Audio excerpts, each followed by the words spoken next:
Começa agora o podcast Agro e Prosa com o jornalista Divino Ronaldo. Esse podcast tem por objetivo falar do agronegócio de um jeito descontraído, fácil e descomplicado. Com vocês, Divino Ronaldo e o Agro e Prosa. Pílulas do Agronegócio, com José Luiz Tejon. Olá, pessoal. O mapa registra 50 defensivos agrícolas, metade é produto biológico. O Departamento de Sanidade Vegetal e Insumos Agrícolas da Secretaria de Defesa Agropecuária publicou no Diário Oficial da União o registro de 50 defensivos agrícolas formulados, ou seja, produtos que efetivamente estarão disponíveis para uso na agricultura. Desses, 25 são produtos biológicos, sendo 9 aprovados para o uso na agricultura orgânica. Com o registro, esses produtos já somam 69 de baixa toxicidade registrados em 2022. É uma ótima diversidade para a escolha das produtoras e produtores agrícolas brasileiros. Até a próxima! Fique por dentro do mercado futuro com Antônio Reche. Olá! Começou bem o plantio da maior safra brasileira de verão 2022-2023. Em importantes regiões produtoras como o Paraná, a umidade do solo está boa e o plantio avança. Espera-se também um aumento na área plantada, tanto para a soja quanto para o milho, os principais grãos produzidos no país. A expectativa é boa. Contribui para o bom humor alguns problemas climáticos que prejudicaram as safras no hemisfério norte, especialmente nos Estados Unidos, mas também nos países da União Europeia. E a indesejável guerra entre a Rússia e a Ucrânia, que em vez de caminhar para uma solução pacífica, fica cada dia mais complicada. Mesmo com o temor de uma recessão mundial que prejudica o comércio entre os países, os estoques de grãos continuam baixos. Esses fatores criam instabilidades no mercado, mas o fato é que os produtores brasileiros plantam enxergando bons preços lá na frente. Alguns aproveitam essa oportunidade para fixarem antecipadamente o valor que venderão seu milho ou a soja no próximo ano. Por enquanto, o cenário é esse, bem otimista para o agro aqui da América do Sul. Porém, nada é perfeito. A única coisa que não se sabe é como será o comportamento do clima nesta região. Choverá no momento necessário? Teremos temperaturas muito altas no verão? Quem viver, verá.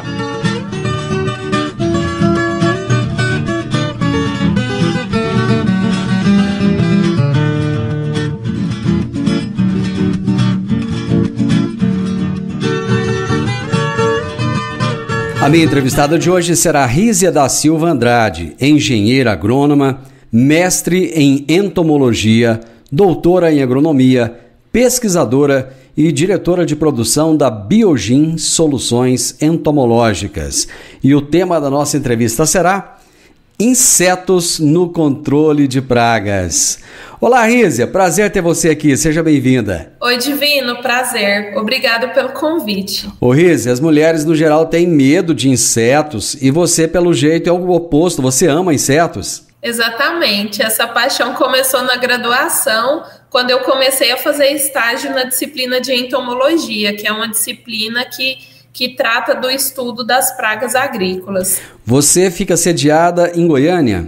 Isso, a Biogin fica em Goiânia. Nós temos um escritório no Parque Tecnológico da UFG e a produção fica no Jardim Presidente. Fale um pouco sobre a Biogin, como é que surgiu essa empresa, há quanto tempo, como é que é o trabalho de vocês? O projeto surgiu em 2015, quando tinha outro grupo de sócios. Nós pleiteamos um edital da incubadora de empresas do SEI, nós fomos aprovados na incubadora e a partir daí a gente começou a transformar essa ideia, esse projeto em negócios. Em 2018 fizemos a abertura do CNPJ e da empresa e aí começamos a vender, né, a produzir de forma comercial. Em 2019, nós ganhamos o prêmio CREA de Meio Ambiente. Em 2020, nós participamos de um programa que chama Inovativa Brasil, é um programa de aceleração de empresas inovadoras. Em 2021, nós ganhamos um prêmio de empresa incubada no SEI. E em 2022 agora, e saiu hoje, notícia quentinha, o resultado do Prêmio Mulheres Inovadoras da FINEP. As 3 melhores empresas de cada região foram premiadas e a Biogin, com muita felicidade que eu recebi essa notícia, foi uma das premiadas.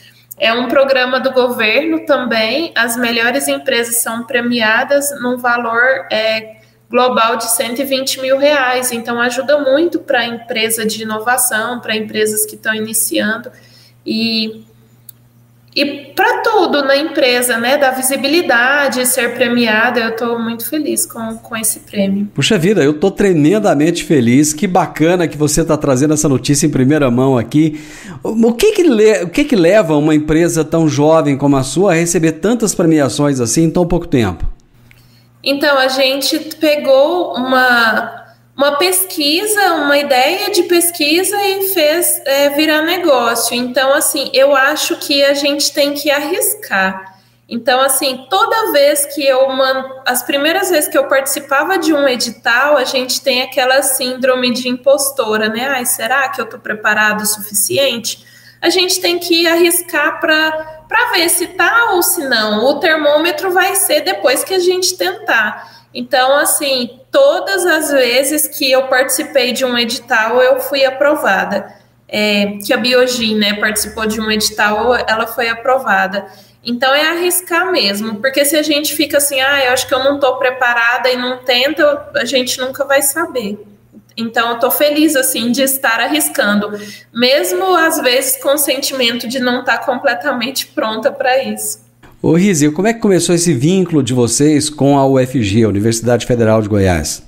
Eu fiz a graduação na UFG, eu sou engenheira agrônoma, e em 2015, quando eu participei do edital, a nossa composição de sócios era outra, era eu e um colega, e ele falou, olha, tem um edital aberto, vamos tentar? Aí eu escrevi o projeto, meio sem saber o que era, então a gente foi aprendendo a empreender na prática, né? Então a incubadora, ela é necessária para empresas jovens que têm projeto e que não tem nenhuma outra empresa próxima para se espelhar. É importante para ela dizer se está no caminho certo ou não. Então, ela ajuda a gente em habilidades e competências que a gente muitas vezes não tem, ou tem e não sabe que tem, para poder desenvolver e empreender com um retorno melhor, com um sucesso maior. Então, participar de uma incubadora é essencial para empresas que estão começando na inovação. Ô Rizia, qual é a importância dos insetos no controle das pragas? Então, a diversidade do Brasil é enorme, né? O país é um país mega diverso. Existem outros países que também têm a biodiversidade tão grande. Uma pequena porcentagem dos insetos que ocorrem na natureza são considerados pragas. Então é importante nessa biodiversidade saber o que é praga e o que é um inseto benéfico. O que a gente faz é pegar esses insetos benéficos, pesquisar ou aproveitar pesquisas das instituições e utilizar eles no controle biológico de pragas. E dessa forma a gente pretende reduzir o uso de inseticidas químicos ou ajudar na manutenção dessas moléculas em campo, que muitas vezes são usadas continuamente e elas podem até auxiliar na evolução da resistência dos insetos. Então, o controle biológico tem muitas funções além do manejo de pragas. No seu ponto de vista, quais são os principais benefícios nesse controle biológico na agricultura? O uso do controle biológico, ele auxilia o produtor a médio e longo prazo, ele reduz o uso de inseticida químico, reduz a poluição ambiental de solo, água, ar, reduz a contaminação do trabalhador, do manejador ou do produtor. Além disso, reduz os resíduos de inseticida que pode ocorrer nas culturas, principalmente cultura que são hortaliças, que são culturas que têm muitas pragas, que demandam muitos tratos culturais e que às vezes as pulverizações são frequentes e constantes. Aí dessa forma reduz até a quantidade de resíduo no produto final que a gente vai consumir. A pandemia, de alguma forma, Rízia, ela acelerou essa necessidade de se debater mais o papel da agricultura mais sustentável no foco da preservação ambiental?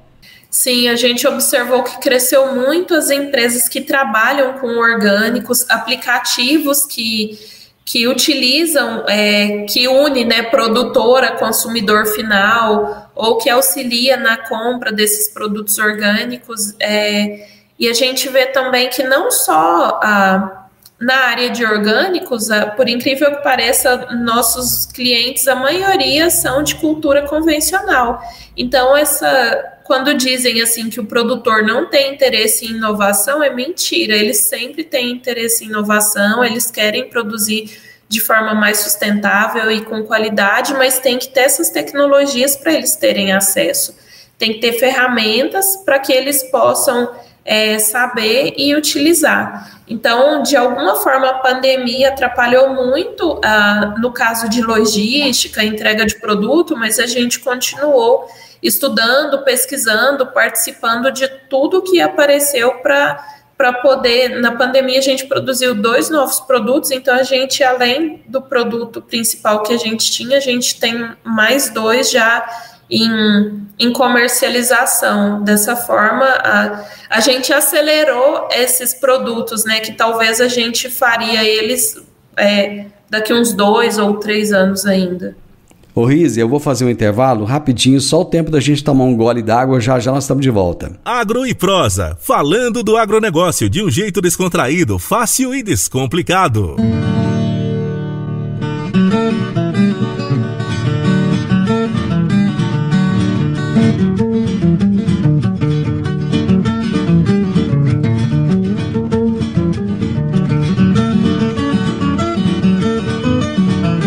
Vocês sabiam que os insetos são muito importantes na agricultura? É isso mesmo, e são importantes também no controle de pragas, e é sobre isso que eu estou conversando hoje com a Rízia da Silva Andrade. Ô Rízia, eu tenho a impressão de que o pesquisador, quando ele está ali na academia, ele não tem muito essa veia empreendedora, não. Ele quer mesmo pesquisar, buscar novas soluções.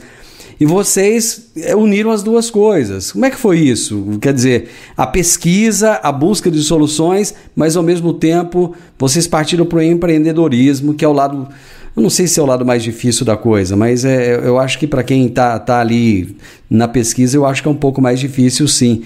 E vocês uniram essas duas coisas. Traga para a gente aí como é que foi essa união de 2 esforços para criar uma empresa. Foi uma mudança radical, porque eu estava me preparando realmente para ser pesquisadora.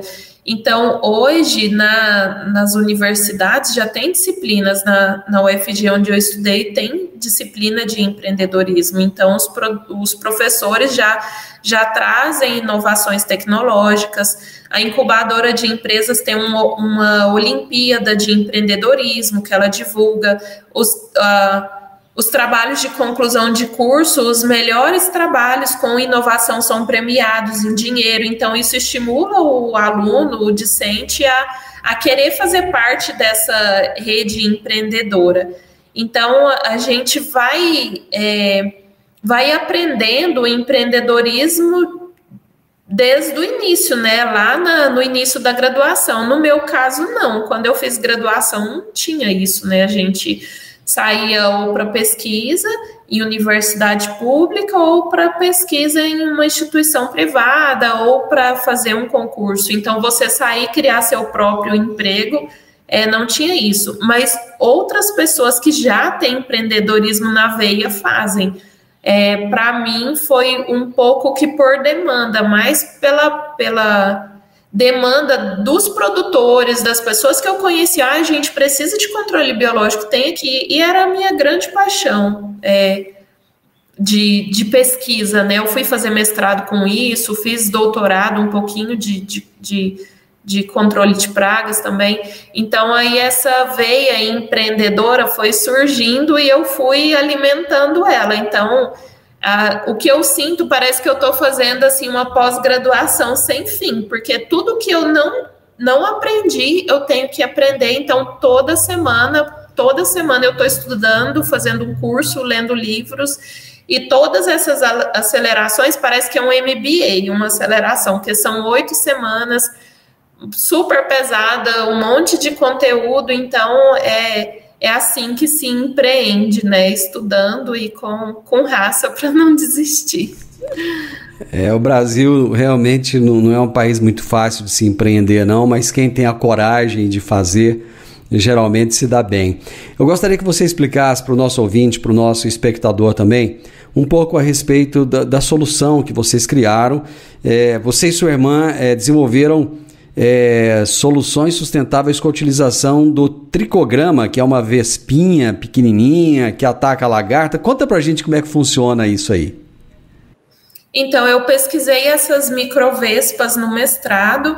A pesquisa com tricograma, que essa microvespa já está há mais de 50 anos no mercado, países da Europa, aqui do Brasil, já fazem essas pesquisas há muito tempo. O que eu fiz foi utilizar essa estudo dessa vespinha para transformar em um produto. Existem outras empresas também que usam controle biológico, tem multinacionais que já fazem isso há muitos anos. Então, a gente utiliza essa vespinha para controle de pragas do tomate, de hortaliças em campo. É uma vespinha diminuta, uma microvespa. Ela é do tamanho de um piolho de galinha, bem pequenininha. Então, no campo, ela parasita ovos de mariposa e borboleta, impede que nasçam lagartas e, assim, evita que elas comecem a comer a cultura e causar dano. Então, é como se fosse um controle preventivo.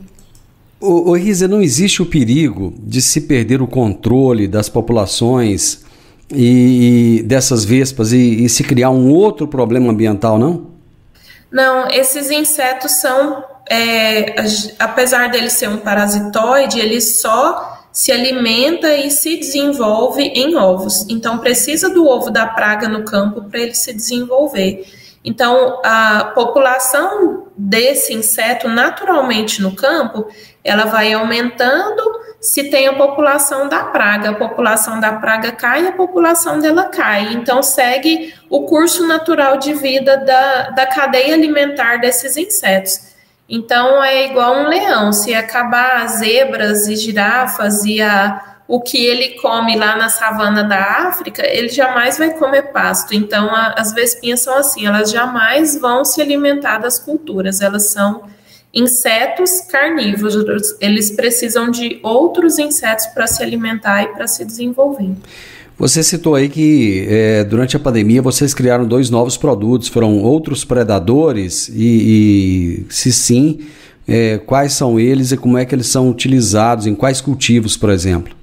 Isso, nós desenvolvemos 2 novos produtos à base de insetos. Tem o Óreos insidiosos, que é um inseto que é um micropercevejo predador. Ele preda ovos, lagartas pequenas, mosca branca e trips. Ele é muito eficiente no controle de trips, que é uma praga que transmite viroses para as culturas.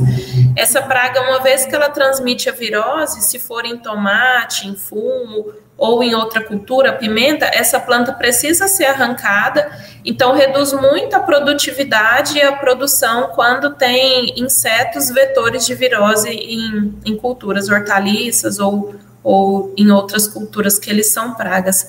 O outro inseto é o bicho lixeiro, a espécie que a gente produz é chamada de Chrysoperla externa. Ele também é um inseto predador de ácaro, pulgão, mosca branca, cochonilha. Então, ele é um predador generalista. A gente usa em hortaliças e fruticultura. Em que nível a solução que vocês desenvolveram minimiza os impactos de agrotóxicos sobre as lavouras? Por exemplo, esse sistema de vocês ele dispensa totalmente o uso dos pesticidas tradicionais ou não? Não, é mais uma ferramenta. Como a gente estuda manejo de pragas, a gente existem várias ferramentas para o controle de pragas. Tem o controle químico, biológico, comportamental, plantas que são resistentes. Se o produtor for produtor de plantas de cultivo convencional, ele pode usar o biológico como uma ferramenta, a não ser que ele seja produtor de orgânico, que ele pretende dispensar completamente o uso de inseticidas químicos, ele pode associar, o que é bom, porque se o produtor é produtor de convencional e ele quer usar o biológico, a cada aplicação com biológico, ele pode reduzir uma aplicação com químico, ou ele pode usar um produto mais seletivo para os biológicos, que assim vai trazer menos malefícios no campo, tanto para o aplicador quanto para o ambiente. Rízia, adorei conversar com você. Gostei muito de saber em primeira mão dessa nova premiação aí que vocês receberam. Eu tenho certeza que essa é mais uma de tantas outras que virão, né?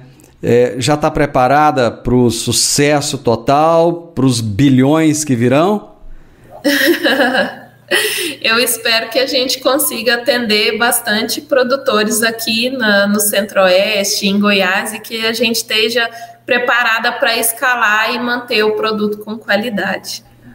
A gente vai voltar a conversar daqui uns 3 anos mais ou menos, nós vamos ver o crescimento dessa empresa, o quanto vai ser grande. Muito obrigado, foi um prazer enorme falar com você, você é uma simpatia de pessoa, muito sucesso nesse trabalho e a sua empresa, eu tenho certeza, ela vai escalar muito, viu? Muito obrigado. Muito obrigada. Você ouviu o podcast Agro e Prosa. Se gostou, compartilhe, recomende e nos siga nas diferentes plataformas de podcast.